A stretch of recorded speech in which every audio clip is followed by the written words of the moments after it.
Hey guys, well earlier today I talked about something Sony related, so this time we're going to talk about something Microsoft related, and of course it is Rare at E3 2015.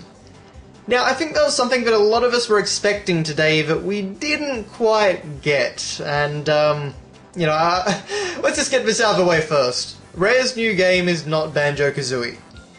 I was surprisingly disappointed about this. I mean, I'm a huge Banjo-Kazooie fan.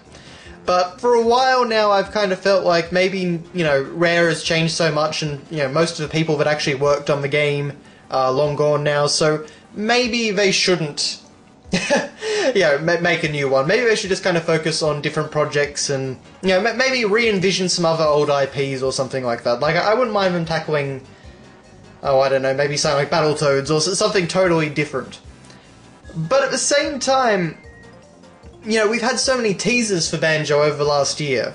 It really felt like Banjo was pretty much a shoo-in. Well, Banjo or Battletoads, we've had teasers for both. And the fact that it was actually neither was really surprising and just kind of took me by surprise. Not to get too repetitive, but, it was a disappointment, and I didn't actually expect it to be as big a disappointment as it was when that first trailer came on for Sea of Thieves.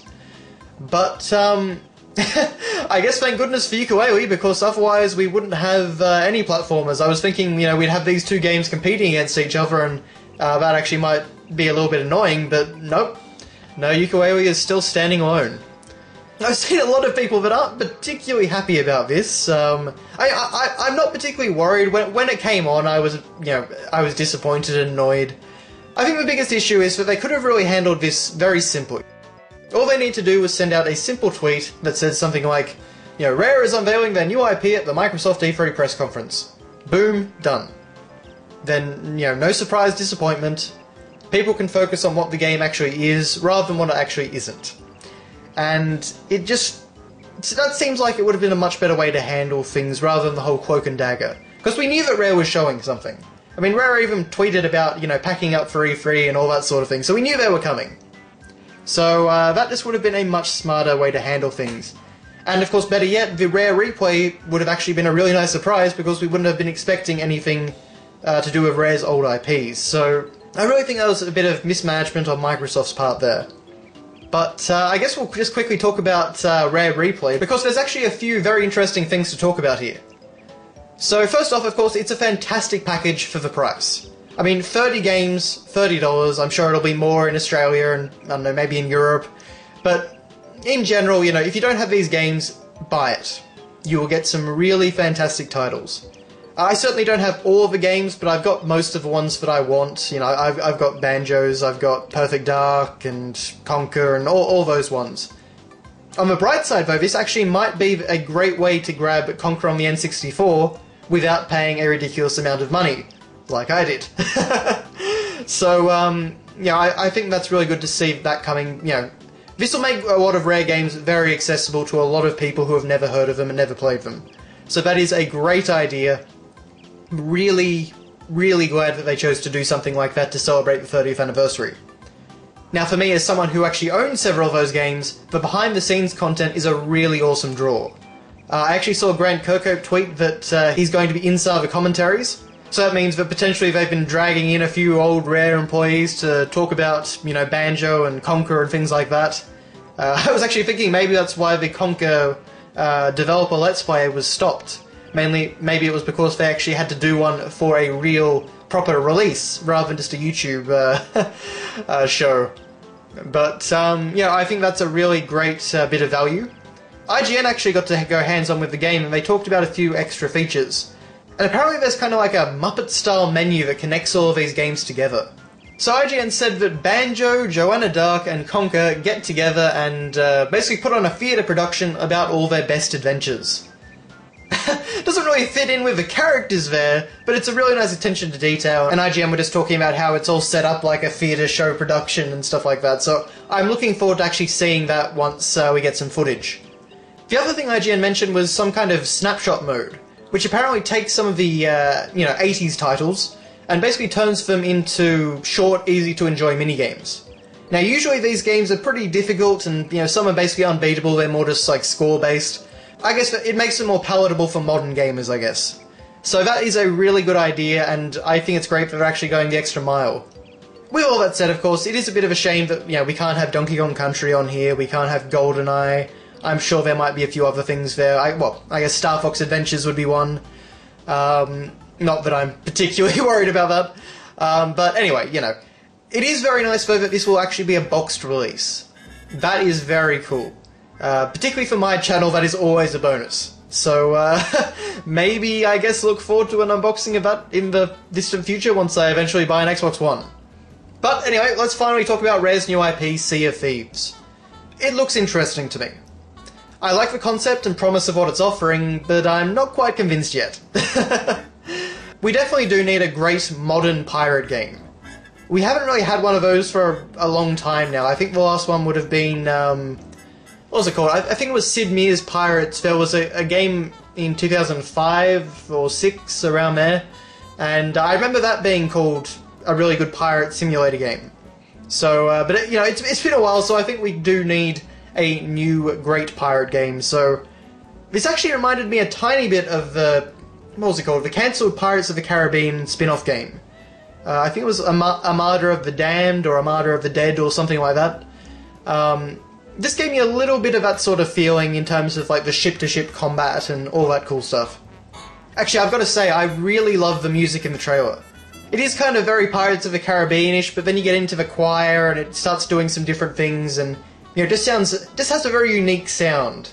That was actually one of the most rare things about the trailer, in my opinion. As in rareware. I'm actually very curious to find out who the composer is. At this stage, I'm thinking that it might be Robin Beanland. But always hoping, because he always does great music. But I guess we'll have to wait and see. On the topic of things that feel like Rare, though, I must admit I wouldn't at a glance guess that this game came from Rare. Maybe it's just because I grew up in the N64 era and played a lot of those games, but I kind of feel like all the games in that time period there was something about them which kind of screamed Rare. It was very easy to determine what it was a Rare game and what was like a Nintendo game or an Activision game, in terms of shooters and stuff like that. In Sea of Thieves, I don't really get that. It just kind of looks more generic, I guess. Now that may change, of course. We haven't seen much of the game, but that was just kind of what I felt at the start. I didn't feel like it was a Rare game.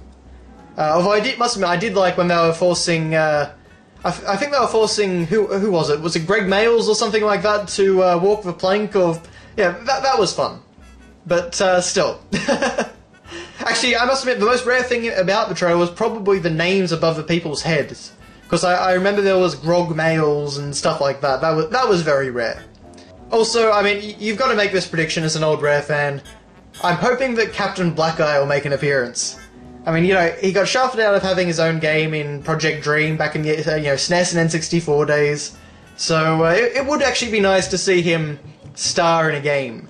I don't really think he will, but I am hoping for at least a cameo of some kind. I mean, he is their quintessential pirate character, so it makes a lot of sense. Not expecting Jolly Roger Bay, though. That might be going a little bit too far. Actually, speaking of Captain Blackeye, I must admit my first thought when the trailer began was that Rare were re-envisioning Project Dream, because that was also a game about pirates, but very different style, I think. Still, it was just kind of an interesting parallel. But anyway, so I'm curious about the game. This is the first game that Rare have made which isn't a, Kinect Sports game, or a port of one of their old games. I believe since Banjo-Kazooie Nuts and Bolts.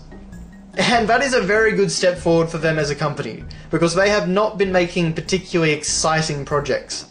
Potentially good projects, I don't know, I haven't really played the Kinect Sports games, but they're not really exciting projects, they're not really what I would call Rare caliber projects. So the fact that they're actually making, a proper traditional style of game, that does get me very interested.